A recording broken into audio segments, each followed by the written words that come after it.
Next nine spiritual में। दर्शकों, रोजाना की तरह हम आपके लिए लेकर आते हैं महाभारत के अद्भुत किस्से। आज महाभारत के उस किस्से की बात होगी जिस किस्से में हम आपको बताएंगे कि गुरु द्रोणाचार्य का जन्म कैसे हुआ। यूं तो माने तो गुरु द्रोणाचार्य को दुनिया का पहला टेस्टिव बेबी मान सकते हैं। जी हाँ दर्शकों, ये बात उस समय की है जब उनके पिता ऋषि भारद्वाज गंगा में स्नान करने के लिए शाम को गए थे। उस समय उनको वहां पर एक अप्सरा नहाती हुई दिखाई दी। उस अप्सरा पर वो मोहित हो गए और उनका एक शुक्राणु निकल गया। उस शुक्राणु को ऋषि ने संभाल के रख दिया और एक मटके में रख दिया। तो उस मटके से जन्म हुआ गुरु द्रोणाचार्य का। तो कह सकते हैं कि गुरु द्रोणाचार्य जो हैं वो दुनिया के पहले टेस्टिव बेबी माने जा सकते हैं। दर्शकों, मैं आपको बता दूं कि महाभारत की जो गाथा है, इस गाथा में इतने रहस्य हैं, इतने जो जैसा भी अगर माना जाए तो ये रहस्य किसी एक पर्टिकुलर इतिहास को दर्शाते ही हैं, बल्कि एक इनमें अद्भुतता भी दिखाई देती है। एक इनमें क्या कह सकते हैं कि इनमें एक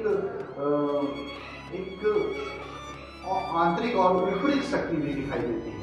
दर्शकों, अगले रहस्य की महाभारत की अगर बात कर लें तो पांडवों के जो पांडु थे, पांडवों के 5 पुत्र थे। जब पांडु का अंतिम समय आया तो उस समय पांडु ने क्या किया? पांडु ने कहा कि हमारे मस्तिष्क जो खाएगा हमारे मस्तिष्क को तो वो बुद्धिमान हो जाएगा। तो किसी ने नहीं ये बात एक्सेप्ट की, ना तो युधिष्ठिर ने, ना तो अर्जुन ने, ना तो भीम ने, ना तो नकुल ने। ये जो उनकी बात थी वो एक्सेप्ट की सहदेव ने उनका मस्तिष्क खाया। तो उनको ये वरदान प्राप्त हुआ। उनको ये ऐसा आभास होता था कि अगर कोई चीज घटने वाली है तो उनको पहले ही पता चल जाता था। उनको भूत, भविष्य और वर्तमान की जानकारी पहले से ही पता चल जाती थी। अगर वर्तमान में कुछ होने वाला है तो उसका भी वो निर्णय निकाल लेते थे और बहुत ही बुद्धिमानी बन गए। तो एक बार अगले रहस्य की अगर बात करें तो जब महाभारत का युद्ध होने जा रहा था तब दुर्योधन जो परम शत्रु था पांडवों का, लेकिन दुर्योधन सहदेव के पास आया और उसने युद्ध को प्रारंभ करने की युद्ध जो है उसको प्रारंभ करने का सही समय पूछा और सही इसका मुहूर्त निकलवाया। तो सहदेव ने शत्रु होते हुए भी दुर्योधन को सही मुहूर्त बताया।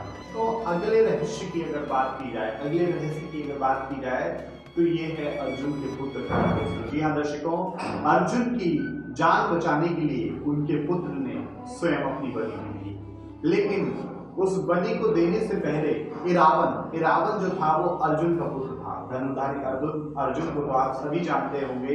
ये पांडवों के पांडव थे और पांडु के पुत्र थे और पांडवों में सर्वश्रेष्ठ धनुर्धर माने जाते थे।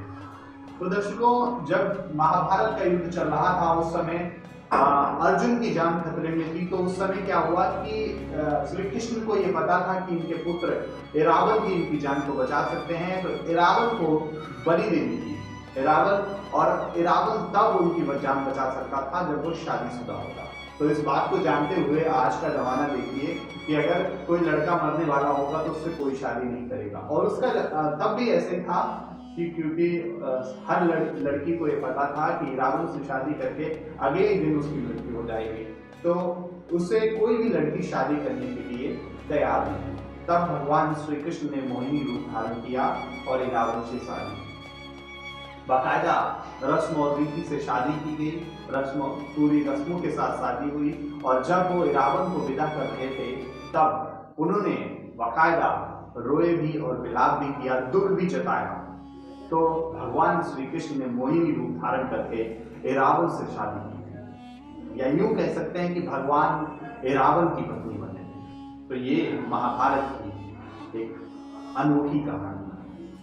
दर्शकों, अब बात करेंगे महाभारत की उस कथा की जिस कथा में ये वर्णन मिलता है कि जब दुर्योधन अपनी अंतिम सांसें गिर रहा था तब उस वक्त उसने 3 उंगलियां उठा रखी और भगवान श्री कृष्ण को पता था कि ये इसने 3 उंगलियां किस वजह से उठाई हैं।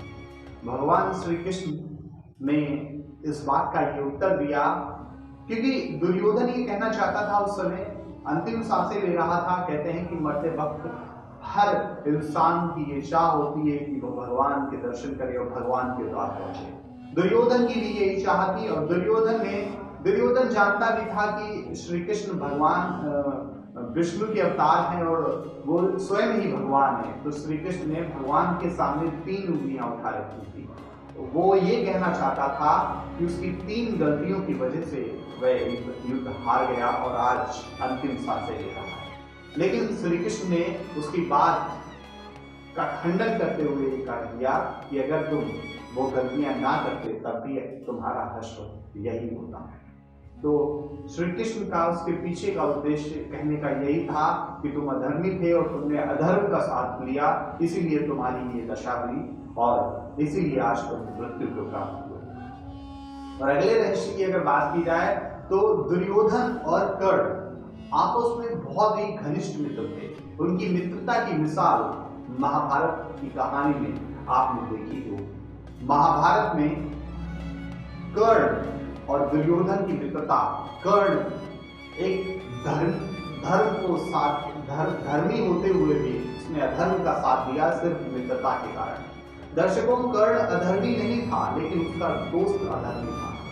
आज भी लोग कहते हैं कि कभी भी अधर्मी का साथ मत दो, अधर्मी का साथ मत करो और अधर्मी से दोस्ती मत करो, क्योंकि ना चाहते हुए भी आपको उसका साथ देना पड़ेगा, क्योंकि उसने अपने मित्र का धर्म निभाया। कर्ण ने मित्रता का धर्म निभाते हुए अपने प्राणों की आहुति दे दी, जबकि वो भी बलवान और श्रेष्ठ धनुर्धर था।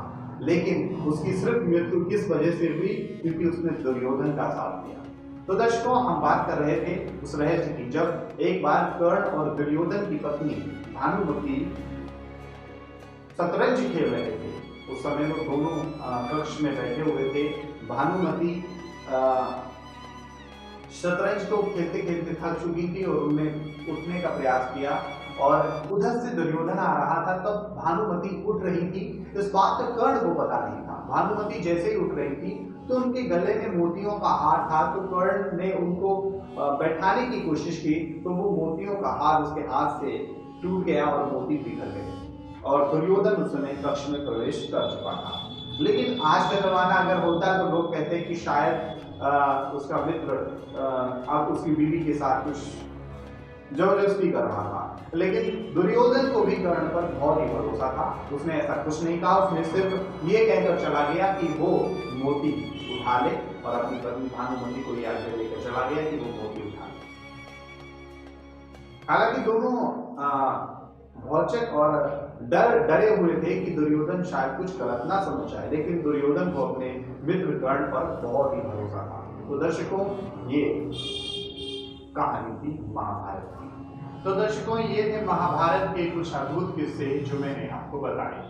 ऐसे ही हम अगले किस्से के साथ पेश होंगे आपके सामने, और तब तक के लिए मैं आपसे विदा लेना चाहता हूँ। आपका धन्यवाद कि आपने हमें अपना इतना समय दिया। मुलाकात होगी आपसे अगले कार्यक्रम में। तब तक के लिए मैं आपसे विदा लेता हूँ। और अगर आप हमारे चैनल के लिए नए हैं तो कृपया करके आप हमारे चैनल को सब्सक्राइब कर लीजिए और प्लीज हमारी वीडियो को ज्यादा से ज्यादा लोगों तक शेयर कीजिए। नमस्कार।